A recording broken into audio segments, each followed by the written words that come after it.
Que bom é nós estarmos aqui para continuarmos o nosso estudo na carta aos Colossenses, no capítulo 13, e agora avançando para o versículo 20. Que alegria, que privilégio. E que privilégio e alegria é também poder saudar-vos. Saudar-vos no amor de Deus. Saudar-vos na graça de Deus. E saudar-vos com aquele desejo e aquela vontade de vos poder ministrar a palavra de Deus. A mesma palavra que nos tem sido ministrada a nós pelo Espírito, pelo mesmo Espírito que vos ministrará também a vós certamente, pois é essa a nossa oração e certamente vossa. E é para isso que nós estamos aqui.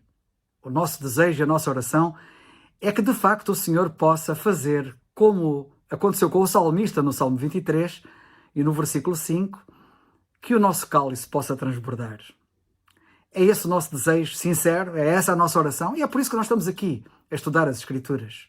Um grande abraço, pois, do coração a todos vós, que estando longe, contudo estáis tão perto.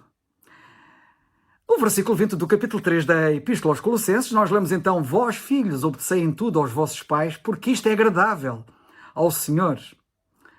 Ao avançarmos para o versículo 20, aprendemos mais uma série de verdades muito importantes. E nas Escrituras, nós estamos sempre a aprender uma série de verdades importantes. Seja em Gênesis, no capítulo 1 e versículo 1, seja em Colossenses, no capítulo 13 e versículo 20, seja em qualquer outra porção das Escrituras, as Escrituras são todas elas igualmente ricas e importantes, pois são todas elas a palavra de Deus. E a primeira lição que nós temos neste versículo, que temos tantas lições, é que a palavra de Deus não é dirigida apenas a adultos. Retenhamos isto porque isto é muito importante e muito verdade. A palavra de Deus é também dirigida a crianças.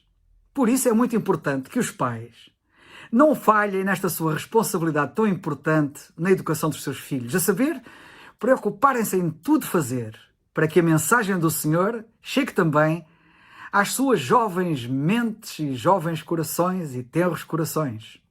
O que dizem as Escrituras a este respeito?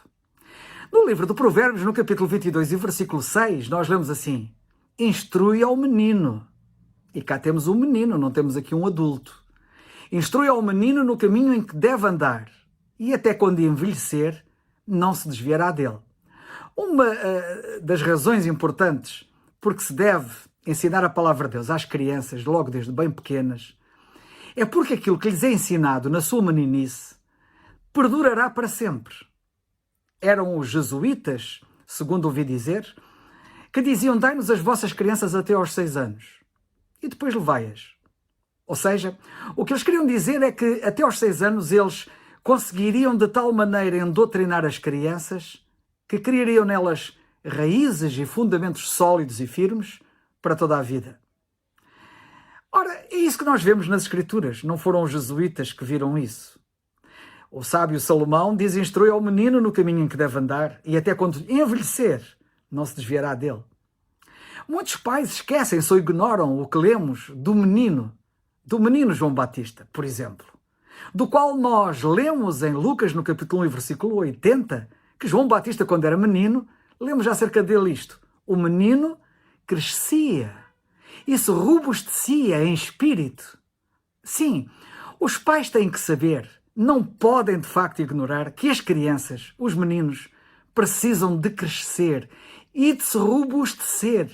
Mas não é fisicamente, mas em espírito, como lemos nesta passagem. Repito o que está lá escrito: o menino crescia e se robustecia em espírito. Lucas 1:80. Não apenas no corpo. Quantos são os que se preocupam com a atividade física dos seus filhos, esquecendo-se de lhes proporcionar a atividade espiritual? Os nossos filhos precisam de um crescimento equilibrado, físico, emocional, moral e espiritual, sendo que o espiritual é o mais importante de todos e não o contrário. Notemos a ordem de importância que é estabelecida pelo Senhor. A ordem dos homens é contrária, e é bom que nós saibamos isso. O que é que os homens dizem? E a frase é uma frase feita que todos dizem. Essa frase aparece na boca de praticamente toda a gente. A frase é esta: corpo, alma e espírito. Notem a ordem. Primeiro o corpo, depois a alma e, em último lugar, o espírito. É assim que todos normalmente falam. Porém, a ordem do Senhor não é essa. Leiamos a primeira carta aos Tessalonicenses, capítulo 5, e versículo 23, e vejamos a ordem ali estabelecida pelo Senhor. E o mesmo Deus de paz vos santifica em tudo, e todo o vosso espírito, notem, primeiro espírito, e alma, em segundo lugar, e corpo, em último lugar, sejam plenamente conservados e irrepreensíveis para a vinda do nosso Senhor Jesus Cristo. Portanto, o que Deus diz, o que o Espírito de Deus diz nas Escrituras, e a ordem que ele estabelece é esta: o vosso espírito e alma e corpo. Primeiro o espírito, depois a alma e, em último lugar, o corpo. Notemos, pois, que o corpo está em último lugar. Contudo, os homens, de uma forma geral, tendem a inverter esta ordem e colocam o corpo físico em primeiro lugar. Bem, espero que nós não façamos isso e aprendamos a lição. E o que é que faz crescer o menino? Lemos que o menino crescia, João Batista. O que é que faz crescer um menino? O apóstolo Pedro fala acerca disso na primeira carta de Pedro, no capítulo 2 e versículo 2, quando ele diz: desejai afetuosamente como meninos novamente nascidos o leite racional não falsificado, para que por eles vades crescendo. Pedro estava-se a referir à palavra de Deus, o leite racional não falsificado. É a palavra de Deus. O apóstolo Paulo diz aos Colossenses que o crescimento dá-se assim, Colossenses 1:10, para que possais andar dignamente diante do Senhor, agradando-lhe em tudo, fortificando em toda a boa obra e crescendo, notem bem, crescendo no conhecimento de Deus. Portanto, se Pedro diz que nós crescemos pela palavra de Deus, que o menino cresce pela palavra de Deus, o apóstolo Paulo diz que o crescimento, de facto, efetua-se pela palavra de Deus, porque ele fala aqui em crescendo no conhecimento de Deus. É no conhecimento de Deus, diz Paulo, que se cresce, e nós sabemos que o conhecimento de Deus obtém-se na palavra de Deus, pois é na sua palavra que Deus se dá a conhecer a todos nós. É curioso o que nós lemos do menino Jesus, mas antes quero aqui sublinhar bem isto para que não passe em claro. A importância de darmos as Escrituras às crianças, para que elas desde pequenas cresçam e se robusteçam espiritualmente, mais do que no corpo. É curioso aquilo que nós lemos, dizia eu, do menino Jesus, do chamado menino Jesus, quando o Senhor Jesus Cristo era menino. Em Lucas 2:40 nós lemos assim: e o menino, referindo-se a ele, crescia e se fortalecia em espírito, cheio de sabedoria, e a graça de Deus estava sobre ele. Notemos em que contexto é que nós lemos já acerca do seu crescimento e do seu fortalecimento. Porque a passagem diz: e o menino crescia e se fortalecia em espírito. Em que contexto é que nós lemos isto? Se nós lemos isto no versículo 40 de Lucas 2, no versículo anterior, no versículo 39, nós lemos assim: e quando acabaram de cumprir tudo, os pais do Senhor Jesus Cristo, quando acabaram de cumprir tudo segundo a lei do Senhor, voltaram à Galileia para a sua cidade de Nazaré. E o menino crescia e se fortalecia em espírito, cheio de sabedoria, e a graça de Deus estava sobre ele. É muito importante os pais serem o exemplo em tudo o que diz respeito à palavra de Deus, cumprindo em tudo. E foi isto que os pais do menino Jesus, entre aspas, fizeram. Cumpriram tudo. Quando acabaram de cumprir tudo, segundo a lei do Senhor. E o Senhor Jesus Cristo viveu naquela atmosfera e cresceu naquela atmosfera. E sabem que os meninos serem envolvidos nessa atmosfera, como aconteceu com o Senhor Jesus e com João Batista e muitos outros, é muito importante. Os exemplos são para ser seguidos. E, portanto, os pais serem exemplo em tudo o que diz respeito à palavra de Deus, cumprindo em tudo, e os meninos serem envolvidos nessa atmosfera, como aconteceu, repito, com João Batista e com o Senhor Jesus Cristo, é chave. É muito importante. Os exemplos são para ser seguidos. E os pais devem seguir os exemplos dos pais do Senhor Jesus Cristo e dos pais de João Batista. Os pais não podem, não devem querer para os filhos aquilo que eles não querem para si próprios. Os filhos são tão minimamente inteligentes para perceber que os pais lhes querem impingir algo em que eles não acreditam nem abraçam. Como também são minimamente inteligentes para perceber que aquilo que os pais lhes dizem para eles fazerem vale a pena abraçar pelo resultado de gozo e realização que isso produz na vida deles, dos seus pais. Eles não são cegos. Os filhos não são cegos. E veem tudo. Veem a coerência como veem a hipocrisia. Que Deus nos ajude. Mais tarde, tais pais irão rejubilar, os pais exemplares. Irão rejubilar por ver os seus filhos tratarem com denodo, como fez o Senhor Jesus Cristo, quando adolescente. Tratarem com denodo não dos negócios da família, ainda que tal não estivesse excluído, porque ele também o fazia, mas acima de tudo, por tratarem dos negócios do seu Pai Celestial. É assim que nós lemos em Lucas 2, versículo 49, lemos o Senhor Jesus Cristo dizer, com 12 anos de idade, me convém tratar dos negócios de meu Pai. Maravilhoso.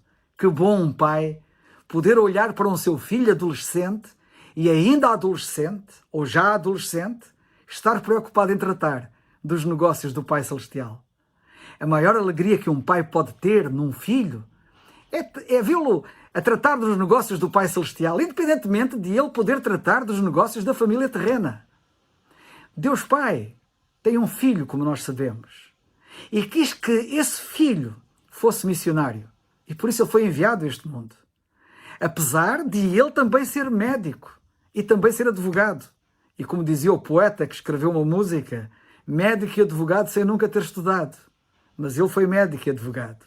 Mas apesar disso, acima de tudo, e antes de tudo, e primeiro de tudo, e mais do que tudo, ele foi missionário. Pais, sabei que o Senhor quer libertar os meninos que, apesar de ainda tão jovens, e há tantos por aí, estão já dominados por Satanás. E eu tremo só de pensar nisso. E sabei que o Senhor quer libertar os vossos filhos das mãos de Satanás e quer entregar-vos a vós, à vossa responsabilidade, a fim de serdes vós a exercer essa responsabilidade de pais sobre eles. Notem o que nós lemos em Lucas, no capítulo 9, versículos 41 e 42. Lemos assim. E Jesus respondendo disse, ó geração incrédula e perversa, até quando estarei ainda convosco e vos sofrerei? Traz-me cá o teu filho. Gosto destas palavras. Tu estás a ouvir estas palavras? Será que estas palavras ecoam no teu coração? Será que as ouves? O Senhor, o próprio Senhor, dizer-te a ti, traz-me cá o teu filho. Pensa neste assunto. Leva o teu filho ao Senhor. Leva-o quanto antes. Leva-o urgentemente. Leva-o já numa oração.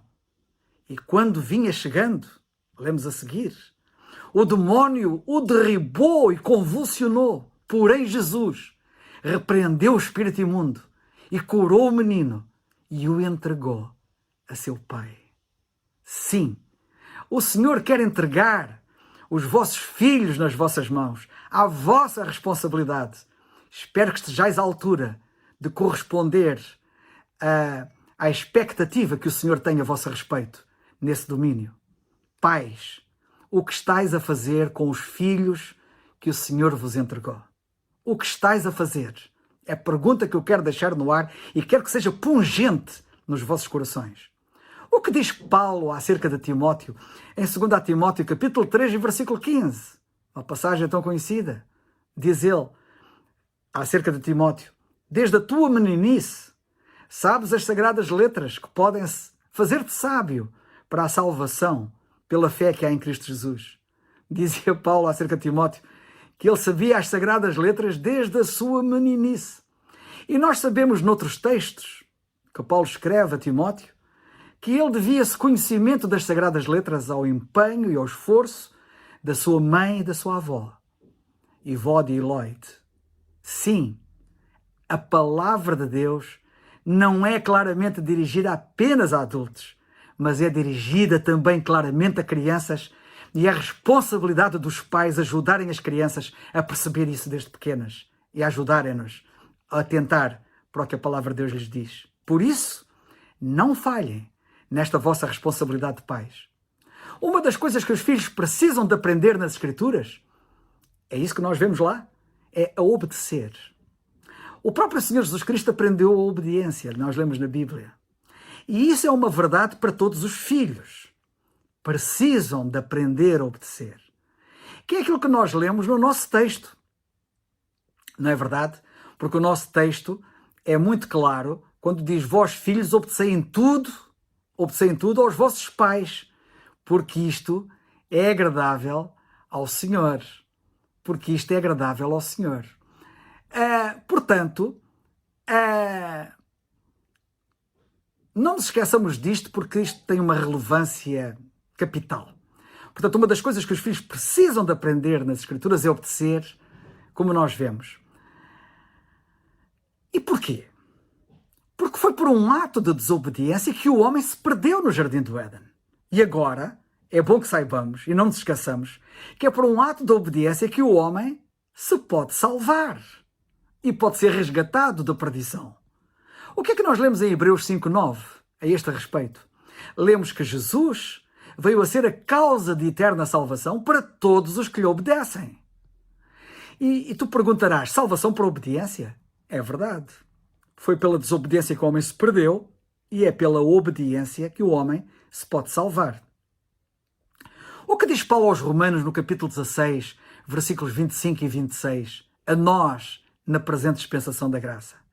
Ora, aquele que é poderoso para vos confirmar, segundo o meu evangelho, e a pregação de Jesus Cristo conforme a revelação do mistério, que desde tempos eternos esteve oculto, mas que se manifestou agora e se notificou pelas escrituras dos profetas, segundo o mandamento do Deus eterno, a todas as nações para a obediência da fé. É verdade. A pregação de Jesus Cristo é dirigida hoje a todas as nações para aquilo que Paulo chama a obediência da fé. A obediência que Deus requer nesta dispensação é chamada a obediência da fé. Deus diz aos homens apenas para eles crerem. É isto a obediência da fé. É os homens obedecerem crendo. Quando eles obedecem apenas crendo, eles são salvos. E é isso que é esperado dos vossos filhos. Que eles aprendam a obedecer crendo. A pergunta que eu faço é: tu próprio já obedeceste crendo no Senhor Jesus Cristo como teu único Salvador? É uma boa pergunta que eu não poderia deixar de fazer aqui, pois eu sei do perigo que há de muitos que andam no meio do povo de Deus a ouvir a palavra de Deus e ainda estão perdidos nos seus pecados. Agora, pais, tomem muita atenção. Leiam aquilo que Paulo diz neste texto com muita atenção, no texto da nossa passagem. Vós, filhos, obedecei em tudo aos vossos pais, porque isto é agradável ao Senhor. Se os filhos não forem ensinados a obedecer em tudo aos pais, como lemos aqui, dificilmente eles obedecerão ao Evangelho, crendo. Porque se eles estiverem habituados a desobedecer, o Evangelho que requer obediência para a salvação vai ser por eles rejeitado, porque eles não querem obedecer, porque aprenderam a não obedecer. Percebes agora a importância dos filhos serem ensinados, desde pequenos, a obedecer aos pais? Primordialmente, além de outras coisas, perceber a importância da obediência a Deus para serem salvos, apenas crendo. Porque há mais coisas importantes que derivam desta aprendizagem da obediência em relação aos pais. Mas esta é a primordial, é a primeira e é a principal. Aprender a obedecer, porque para se ser salvo tem que se obedecer crendo. Que Deus vos abençoe. Que Deus nos abençoe. Graças a Deus por sua palavra e por cada irmão que se interessa em adorar o Senhor através das Escrituras. Colossenses capítulo 3, agora no verso 20. Lemos assim: vós filhos, obedecei em tudo a vossos pais, porque isso é agradável ao Senhor. Qual a diferença entre obedecer e honrar?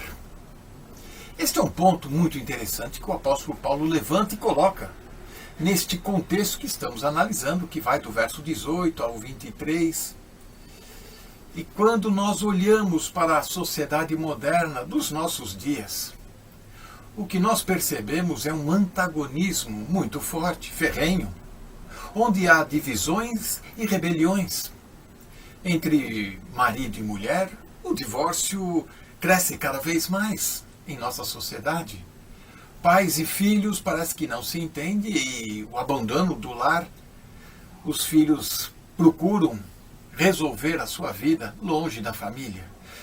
Também patrões e empregados parece que continuam a lutar, cada um exigindo os seus direitos, greves, outros querendo litígio, novas leis. Mas para resolver este antagonismo no lar e mesmo na sociedade, o apóstolo Paulo traz aqui uma questão muito importante: a regeneração em Cristo Jesus. E agora, ele coloca também a sujeição em Cristo Jesus, seja no lar, seja na sociedade, no trabalho. Esta é a questão. Note você que neste contexto que estamos analisando, o apóstolo Paulo levanta uma questão muito interessante. E ele sempre começa mencionando os pares. E estes pares, esposa, maridos, filhos, os pais, os empregados, senhores. Estes pares, esta dinâmica apresentada pelo apóstolo Paulo, sempre vai do mais fraco ao mais forte, do mais sensível e delicado para o mais robusto. Assim que o apóstolo Paulo trabalha, mostrando esta dinâmica de sujeição, contrapondo então aquilo estabelecido pelos falsos mestres do gnosticismo que infiltrava-se dentro desta igreja. E estes falsos mestres que se julgavam os mais espirituais, os mais notórios do que os demais. O orgulho, a arrogância destes fazia com que desprezassem os demais, colocasse como inferiores os demais. E quando o orgulho, quando a arrogância toma conta de uma pessoa, os piores pecados começam a acontecer em sua vida e na vida daqueles que estão ao seu redor também. Este é um ponto que devemos observar. O orgulho, tomar muito cuidado com a arrogância. Com essa preocupação, o apóstolo Paulo passa agora a admoestar brevemente os filhos para que venham obedecer aos pais. Encontra-se implícito no mandamento que o Senhor deu a Moisés, em Êxodo, no capítulo 20, no verso 12, o obedecer. E veja só: honra teu pai e tua mãe, para que se prolongue os teus dias na terra, que o Senhor teu Deus te dá. Honra teu pai e tua mãe. Este obedecer que o apóstolo Paulo apresenta aqui em Colossenses 3:20, ele vai além para que possamos honrar aos nossos pais. O ato de obediência, ele tem que se extrapolar, ele tem que exceder a ponto de reverenciar os pais, honrar os pais. No Antigo Testamento, escrito em hebraico, a palavra, quando aparece e surge, o honrar, ela traz no seu significado um peso de autoridade. Alguém que tem poder para sustentar, para comandar. Por isso que no Antigo Testamento, muitas vezes, as pessoas, os súditos, honravam o seu rei. Está aí implícito o significado da palavra no Antigo Testamento. Aquele que tem autoridade, aquele que prover, sustenta. No Novo Testamento, nós vamos encontrar o original escrito em grego. Era a língua popular da época. E no grego, nós vamos descobrir o significado de honrar, que é muito parecido e extensivo àquilo que vinha sendo apresentado no Antigo Testamento. É estimar, reverenciar, ter assim como apreciação aquele que merece honra, que merece respeito, consideração. Aqui cabe a palavra de que muitas vezes um pai não é convertido, temente a Deus, e muitas vezes vai extrapolar nas suas ordenanças, nas suas ordens, na sua imposição dentro de casa. Porém, isso nunca deve interferir naquilo que o Senhor estabeleceu para a sua igreja e para os seus. E assim nós vamos traçar fronteiras, limites, mas nunca deixando de obedecer e respeitar e considerar os pais. Na Bíblia, a palavra honrar está embutido aí o obedecer. Ela traz este conceito e que nós temos que olhar a prática que o homem muitas vezes traz. Primeira carta de Paulo aos Coríntios, no capítulo 5, do verso 3 e 4, honra as viúvas que verdadeiramente são viúvas. Mas se alguma viúva tiver filhos ou netos, aprendam primeiro a exercer piedade para com a sua própria família e a recompensar os seus pais. Veja que Paulo, em todas as suas cartas, a recomendação para a família, para os filhos, para os pais. Se dentro do lar, na casa, não houver a piedade, não houver o respeito, o temor, não houver a reverência, ela não vai existir na igreja, ela não vai existir na sociedade. O filho que não obedece o pai dentro de casa, ele não vai obedecer o professor na universidade, na escola, ele não vai obedecer o guarda, o policial. E assim vão se desdobrando. Por isso, hoje em dia, nós estamos vendo uma sociedade cada vez mais rebelde. O texto continua em 1 Timóteo 5, lá no verso 17 e 18, nós encontramos: os presbíteros que governam bem sejam estimados por dignos de duplicata honra, sim, principalmente os que trabalham na palavra e na doutrina. Reverenciar, respeitar, considerar, ouvir, aprender dos mais velhos.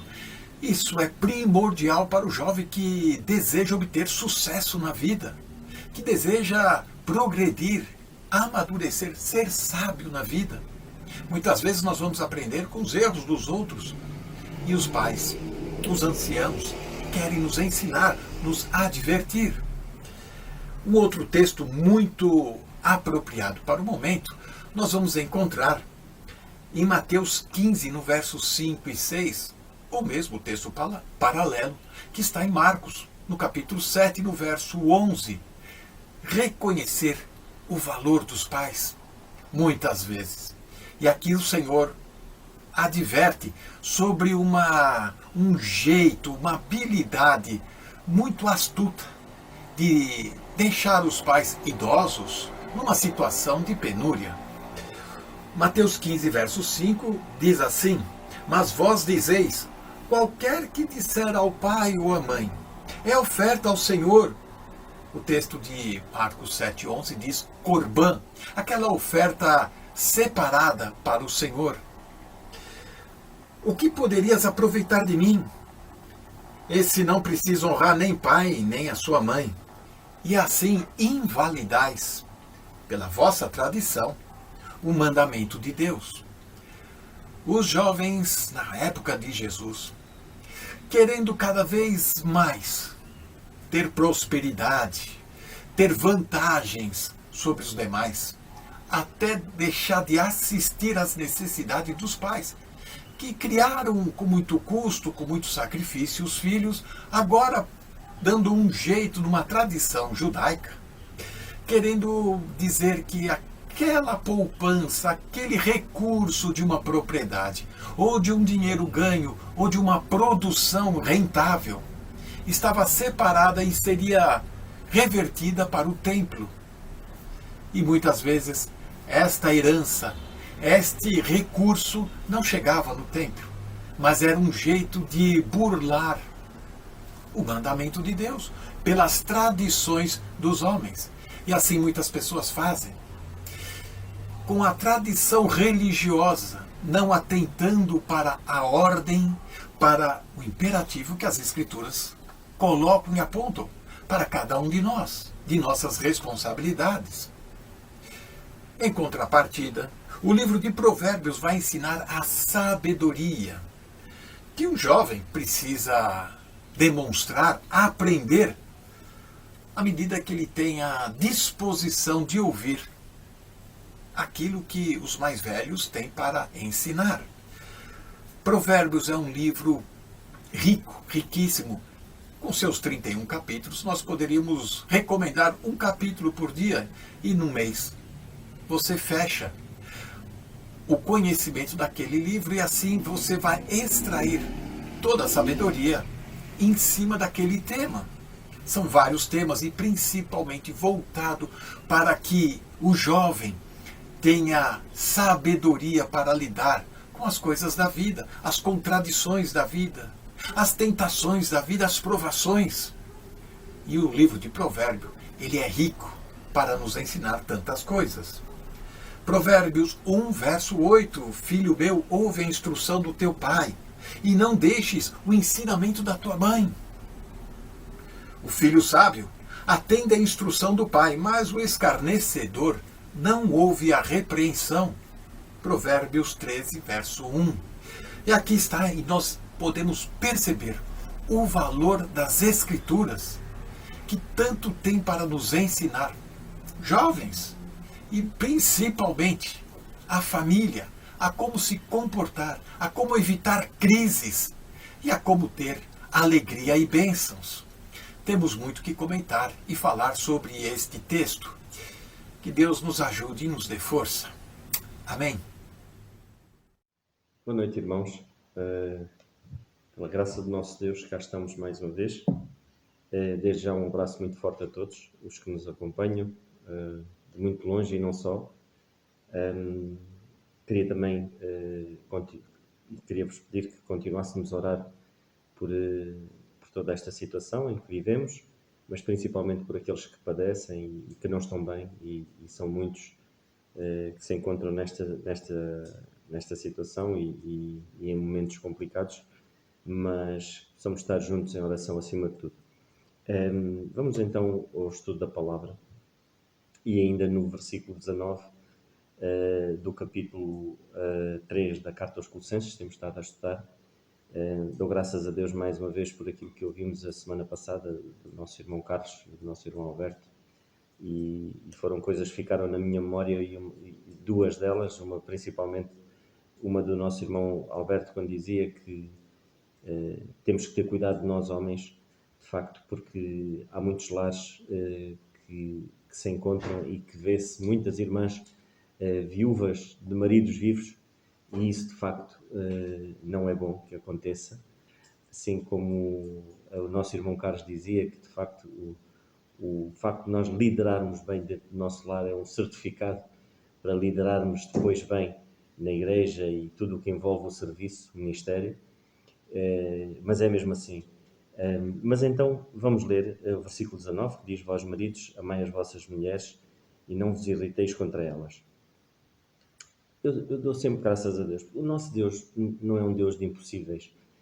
E não é Deus de impossíveis quando Ele nos dá estas diretrizes e quando Ele nos diz como devemos agir. E temos exemplos práticos na sua palavra, e que Ele nos demonstra que se agirmos assim, conseguimos ouvir melhor aquilo que o Senhor tem para nos dizer. E eu queria vos falar acerca de um homem, muito rapidamente, de algumas características que ele tinha, e que acredito plenamente de que ele, ao exercer, porque ele estabeleceu padrões na sua vida, e esses padrões, nós devemos estabelecer padrões na nossa vida, princípios que o Senhor nos dá, para que de facto possamos exercer isto, não nos irritarmos. Isto é uma das diretrizes que o Senhor nos diz, para não nos irritarmos contra as nossas esposas, e nós temos que nos munir. Temos que nos munir de coisas boas, temos que nos despojar das velhas e revestir de coisas boas. E de facto, um caráter de um verdadeiro líder no seu lar tem que se munir de valores e de princípios que o Senhor estabeleceu para possarmos levar uma vida sã dentro do nosso lar. Amarmos verdadeiramente as nossas esposas como o Senhor assim o quer. E nós vamos muito rapidamente. Eu queria vos falar acerca de José, e vai ser muito rápido, espero eu. E no capítulo 1 do Evangelho de Mateus, nós nesta passagem em que José sabe o que acontece, José dá-se conta daquilo que acontece com Maria, e nós vemos depois disso a atitude de José. E nós vamos ler então, quando diz assim: então José, seu marido, como era justo e não queria infamar, intentou deixá-la secretamente. E projetando ele isto, eis que em um sonho lhe apareceu um anjo do Senhor, dizendo: José, filho de David, não temas receber Maria, tua mulher, porque o que nela está gerado é do Espírito Santo, e dará à luz um filho, e chamarás o seu nome Jesus, porque ele salvará o seu povo dos seus pecados. Muito rapidamente, nós vemos aqui algo muito importante. Nós, como maridos, como a responsabilidade é tão grande, mas há coisas que nos devem caracterizar, e uma delas é sermos justos. E nós vemos aqui, quando diz José, seu marido, como era justo. E o facto dele ser justo, o que é que acontece? Isto depois é uma consequência, uma coisa leva à outra. Nós devemos ser justos a liderar o nosso lar. O facto de sermos justos leva-nos a ter um sentido de proteção às nossas esposas. O nosso Senhor Jesus Cristo, Ele é justo. E Ele protegeu a igreja, dando a sua vida por ela. José aqui, de alguma maneira, ele quis proteger Maria. E como é que ele queria fazer isso? Deixá-la secretamente. Ou seja, ele não quis expor Maria. Perante aquela situação gravíssima, o que é que ele fez? Ele não agiu precipitadamente. Outra das características muito importantes, nós não devemos ser precipitados a tomar qualquer decisão ou qualquer atitude. Quantos lares são desmembrados, quantos lares são dilacerados por decisões tomadas de sangue quente? Porquê? Lá está. Porque não conseguimos ter um domínio próprio, que é o fruto do Espírito, domínio próprio, que deve nos caracterizar, de ponderarmos e levarmos primeiramente aos pés do Senhor. Não tomarmos decisão nenhuma. Não podemos tomar decisões precipitadamente, porque isso está em causa algo que o Senhor instituiu, que é a família, e que depois há uma consequência de nós tomarmos uma decisão precipitada, em que os nossos filhos vão sofrer com isso, a nossa esposa sofre com isso, a igreja sofre com isso, e entristecemos a Deus. Então é uma responsabilidade enorme, irmãos, nós sermos justos. Isso automaticamente torna-nos protetores dentro do nosso próprio lar. É muito triste, irmãos, quando acontece qualquer coisa dentro de um lar e nós vermos o esposo, neste caso o esposo, expor a sua vida publicamente, a sua vida íntima, a sua vida pessoal, em que está... Uma coisa, irmãos, e nós devemos o fazer. É por isso que a igreja, é por isso que o Senhor instituiu a igreja, que serve de nós podermos ir buscar auxílio àqueles que estão próximos do Senhor. E o devemos fazer, porque nós não somos uma ilha, não conseguimos exercer o amor que o Senhor assim requer de nós, como lar, isolados. Não, nós temos que ter a igreja, porque é aí que nós vamos exercer como lar, como uma só carne, eu e a minha esposa. Vamos exercer o amor dentro da igreja, assim como tantas outras coisas. Mas, ao mesmo tempo, a igreja serve de proteção, serve de quê? De irmos buscar auxílio. E eu não digo que nós, e devemos, é um dever nosso, quando estamos a atravessar um momento, devemos ir buscar auxílio no sítio certo. Mas é triste vermos muitos esposos exporem a esposa aquilo que José não fez. José quis protegê-la. Ele quis sofrer o dano. E vejam como é que ele pratica este amor. Ou seja, tudo sofre, o amor tudo sofre. E ele acredita que ele estaria a sofrer momentos tremendos. Pensar, a minha mulher está grávida, eu não sou o marido, não sou o pai daquela criança. Imagine, eu não queria me pôr no lugar de José. E se calhar tomaria uma decisão muito precipitada, mas ele não o fez. Não tomemos decisões precipitadas. Sejamos justos. Estas características que José tinha só foram beneficiar o seu próprio lar, em que o Senhor Jesus Cristo nasceu, em que tinha ali um aconchego e um lar como deve de ser. E isso trouxe quê? O facto de José ser ponderado, e nós devemos ser ponderados. devemos ter domínio sobre a nossa personalidade, sobre o nosso caráter, devemos ter domínio sobre o nosso temperamento. Porquê? Porque isso deu tempo para o Senhor depois revelar-se a Ele. Quantas vezes nós não damos margem para ouvir o Senhor? Porque já tomamos a decisão. As situações acontecem e nós não esperamos do Senhor. Não esperamos a resposta vinda do Senhor. Porque não sabemos ponderar. José ponderou. Aliás, ele projetou. A palavra de Deus diz, ele diz isto. E projetando ele isto, ou seja, ele planeou aquela situação em deixar Maria. Mas ele não tomou a decisão. Ele esperou. Muitas das vezes nós planeamos, eu vou fazer isto, vou fazer aquilo, e fazemos. Não esperamos, não damos margem. Ele planeou, esperou e o Senhor revelou. O Senhor revelou a José, de facto, quais eram os planos que o Senhor tinha para aquele menino que ia nascer da barriga de Maria, que era o Senhor Jesus Cristo. Irmãos, quantas vezes nós erramos e pecamos por não ponderarmos? Quantas vezes ouvimos porque alguém nos disse, ou porque a mãe disse uma coisa acerca da nossa esposa, ou a nossa sogra disse alguma coisa acerca da nossa esposa, ou uma irmã da igreja, e nós tomamos decisões precipitadas sem primeiro ouvir, sem primeiro levar aos pés do Senhor, e isso é muito mau, irmãos. Nós vemos que devemos ser tardios em abrir a nossa boca e prontos para ouvir. Uma coisa que aqui existia provavelmente era comunicação. Nós já falamos nisto muitas vezes. O nosso irmão Alberto falou nisto também, quando ele diz que, de facto, há o perigo de muitos lares haver irmãs viúvas de maridos vivos. Porquê?